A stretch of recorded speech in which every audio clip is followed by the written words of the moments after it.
ঘুম থেকে উঠেই দেখি আকাশ একদম মুড অফ করে বসে আছে। মনে হয় ওর কোনো কিছু একটা হয়েছে, ওর মনটা খুবই খারাপ, দেখে যা বোঝা যাচ্ছে। বর্ষাকাল বলে কথা। হ্যালো এভরিওয়ান, আমি অতসী, আমি নিয়ে চলে আসলাম আবারও একটা ব্লগ। তো সবাই কেমন আছো? আশা করি তোমরা অনেক ভালো আছো, আর আমিও ভগবানের আশীর্বাদে এখন বেশ সুস্থই আছি, মোটামুটি ভালোই আছি। সকাল সকাল উঠে দেখি আকাশের তো ওই অবস্থা, আর ঘরের মধ্যে বেশ ভালোই রান্নাবান্নার তোড়জোড় চলছে। তো মাকে জিজ্ঞাসা করলাম যে কেউ কি আসবে, কোনো গেস্ট আসার কথা আছে কি? মা বলল না, আজকে আটা ফুরিয়ে গিয়েছে, সেই জন্য ব্রেকফাস্টে আজকে রুটি হবে না। তো একেবারে বাবা ভাত খেয়ে যাবে, বাবা বাজার করে আনবে কালকে, তারপরে আর কি রুটি হবে। তো সেই জন্যই মা ভাত আর এক ভাগের তরকারি বসিয়ে দিয়েছে। একদিকে দেখো ভাত হচ্ছে, আর অন্যদিকে কুমড়ো আলু সয়াবিন দিয়ে একটা তরকারি। যেহেতু শনিবার, তাই নিরামিষ, সপ্তাহে 2 দিন আমরা নিরামিষ খাই, শুক্রবার ও শনিবার, আর বাকি সব দিনই হচ্ছে আমিষ খাওয়া পড়ে। আর যেহেতু এটা শ্রাবণ মাস, আমরা সোমবার পালন করছি, সেই জন্য যেদিন সোমবার পালন করা হবে তার আগের দিন তো নিরামিষ খেতেই হয়। সেই জন্য ওই পরপর পড়ে যাচ্ছে, শুক্র শনি রবি সোম, 4 দিন যেন পরপর মনে হচ্ছে। তো যাই হোক, ভগবানের নামে থাকাটা বেশ একটা ভালোই ব্যাপার, সেটা নিরামিষ হোক আর আমিষ হোক। আমিষ তো হবে না, নিরামিষই হোক, না খেয়ে তো আর থাকছি না। তো দেখো, বাবাকে দেখলাম বাবার ঘরের ভোগ জল দেওয়া হয়ে গিয়েছে, আর হচ্ছে তুলসী তলায় ভোগ দিতে গিয়েছে। আমি ভাবলাম যে আমার তো তেমন বিশেষ কোনো কাজই নেই, সুতরাং আমি স্নান করে নিই। স্নান করে একেবারে ফ্রেশ হয়ে গিয়ে ঠাকুর প্রণাম করব, আমার যেটা কাজ ঠাকুরের প্রণাম করা। তো ঠাকুর প্রণাম করে নিয়ে আমার টাইম টু টাইম মেডিসিন খেতে হচ্ছে, যার জন্য আমি ব্রেকফাস্ট নিয়ে বসে পড়েছি। ওই যে বললাম, মুড়ির প্রতি ভালোবাসাটা হঠাৎ করেই জেগে উঠেছে শরীর খারাপটা হওয়ার পর থেকেই, কারণ ডক্টর একদমই বলে দিয়েছে যে সকালে উঠে মুড়ি ভেজানো জল খাবে, মানে মুড়ি ভিজিয়ে ওইটাই খাবে, তারপরে তুমি যা ইচ্ছা খেতে পারো, বাট ঘুম থেকে উঠে অন্য কিছু খাওয়া যাবে না। তো তারপরে দেখি আকাশের মনটা বোধহয় ভালো হয়ে গিয়েছে, তা না হলে হঠাৎ করে ঝলমলিয়ে রোদ উঠে গিয়েছে। ভাবলাম জামা কাপড়গুলো ঘরে মানে দেওয়া আছে, বৃষ্টি হচ্ছিল বলে, টিপ টিপ করে বৃষ্টি পড়ছিল সকালবেলার দিকে, যার জন্য ভেজা জামা কাপড় সব ঘরের ভিতরেই দেওয়া ছিল। আর দেখবে বর্ষাকালে না এই একটা প্রচণ্ড বাজে সমস্যা, জামা কাপড় দিয়ে ভীষণই বাজে স্মেল বার হয়। সেটা হচ্ছে ওই কমফর্ট দেওয়ার পরে ঠিকঠাক হয় একটু, কিন্তু তারপরেও আমার যেন একটা সুইটেবল লাগে না, রৌদ্রে একটা গেলে ঠিকঠাক মনে হয়। তো সেই জন্যই রৌদ্রে জামাকাপড়গুলো বেশ ভালো করে দিয়ে এসেছি পুরো ছাদ জুড়ে, আর বেশ ভালো রৌদ্র বেরিয়েছে। আর বাইরে দেখো এই দড়িতে এগুলো হচ্ছে মানে কাজে যাওয়ার জিনিসপত্র আছে, বাবার কাজে যাওয়ার জামা প্যান্ট, তারপরে তোমাদের দাদা ভাইয়ের হচ্ছে কিছু ডেলি ইউজের জামা প্যান্ট আছে। তো সেগুলো ভাবলাম অগোছালো হয়েছিল, গুছিয়ে নিই, তাই গুছিয়ে নিলাম। তারপরে হচ্ছে বাড়িতে একজন গেস্ট এসেছেন, যিনি আমি চিনি না, পরে শুনলাম মাকে যে আমার শাশুড়ি মায়ের শাশুড়ি, মানে আমার ঠাম্মা শাশুড়ি, যার কাছ থেকে গুরু দীক্ষা নিয়েছিল, সেই গুরু দক্ষিণা দিতে হয়, সেই গুরু আসে বাড়িতে। তো সেই গুরু তো এখন আর বেঁচে নেই, তো উনি আর বেঁচে নেন, যার জন্য ওনার ছেলে, এটা হচ্ছে ওনার ছেলে, সে এসে নিয়ে যায় গুরু দক্ষিণা। তো উনি গুরু দক্ষিণা নিতে এসেছিলেন।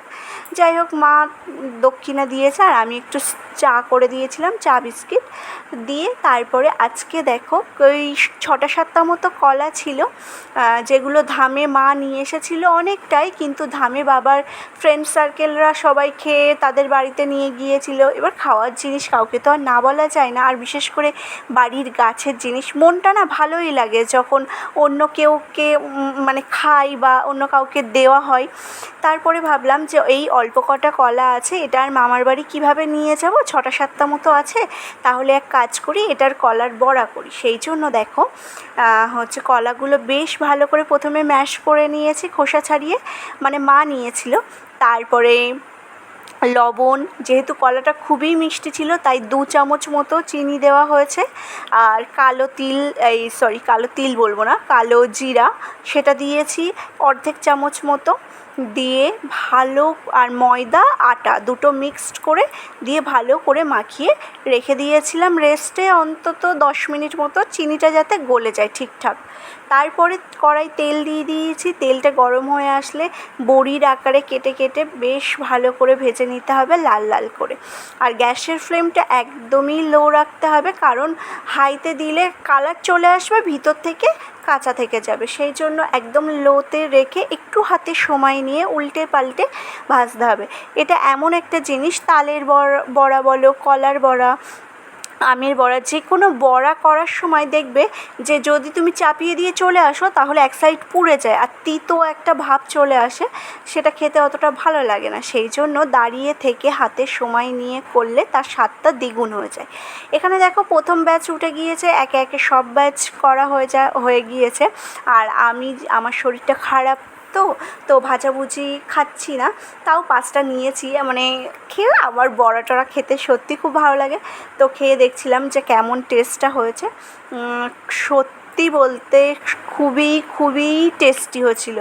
আর আমাদের বোনও রয়েছে, আর আমরা যাই খাই বোনকে কম বেশি দিয়ে আসি। আর এই জল ঠেলে না যেতে পারি না, এটা একটা সমস্যা। তা না হলে ওকে, তোমাদের দাদাভাই তো যাওয়ার সময় বলো আসার সময় বলো ওকে না ডেকে আসে না, ওকে কোনো খাবার না দিয়ে খায় না, এরকম একটা ব্যাপার। তাই বোনকে একটা বড়া দিতে গিয়েছিলাম, ও বেশ ভালো করে খেয়ে নিয়েছে। আর এই যে দেখো প্যাচ পেচে জল কাদা, যেন অসহ্যকর একটা ব্যাপার। সেই জন্য না ঠিকঠাক একবার ঘরে উঠে গেলে আর বাইরে বার হতে ইচ্ছা হয় না। যদিও আমি বাইরে খুবই কম বার হই, খুবই কম বলতে আমি বাড়িই হই না প্রয়োজন ছাড়া। এখানে দেখো সব কলার বড়াগুলো হয়ে গিয়েছে, আমি এই ঘরে এনে ঢেকে রাখলাম। আর জামা কাপড় রৌদ্রে বেশ ভালোভাবে শুকিয়ে গিয়েছে, এখন জামা কাপড়গুলো ভাঁজ করে নেব। আর তারপরে দেখো ভাত খেতে বসে পড়েছি। আজকে ছিল আলু সেদ্ধ, যেটা কাঁচা লঙ্কা লবণ আর তেল দিয়ে, সর্ষে তেল দিয়ে মাখা হয়েছিল। টক ডাল হয়েছিল, আর ছিল ওই যে তরকারিটা প্রথমে করেছিল, সয়াবিন কুমড়ো আলু তরকারি। বেশ মাখো মাখো করেছিল তরকারিটা, কোনো ঝোল ছাড়া। খুবই সুন্দর টেস্টি হয়েছে খেতে, মানে কি বলবো, সত্যিই খুবই সুন্দর হয়েছে। তো খেয়ে দিয়ে ঘুমিয়ে পড়েছিলাম। ঘুম থেকে উঠে আজকে মামার বাড়ি যাওয়ার হঠাৎই প্ল্যানিং হয়েছে। হঠাৎ বলবো না, কলার বড়ার, মেনলি কলার বড়াটা দিতে যাবো এই ঠিক করেছিলাম। আর তেঁতুলের আচার করেছিলাম, সেই তেঁতুলের আচার তো অনেক দিন আগেই করেছিলাম, রৌদ্রে দিয়ে রেখেছি, তো বেশ ভালোই আছে। 1 বছর ধরে খাওয়া যায় জানো আচার টাচার, এটা তো তোমরা সবাই জানো, তারপরেও আর কি বললাম। তো ওই আচার দিদার বেশ ভালো লেগেছিল, তাই না ফুরিয়ে গিয়েছে। তাই দিদা বললো যে তোমাদের কি বেশি আছে? তা আমি বললাম হ্যাঁ, আমি একটু বেশি করেই করেছি। তাই ওই আচার আর কলার বড়া দিদার জন্য নিয়ে গিয়েছিলাম। গিয়ে দেখো বসে পড়েছি। আর আমি আর ও একটু কথা বলছিলাম। দিদা রান্নাঘরে গিয়েছিল, দিদা আজকে ওর জন্য মিষ্টি এনেছে, তো সেই মিষ্টি ও খাবে এখন। আমাকে বলছে খাও, আমি খেতে পারবো না এতটা।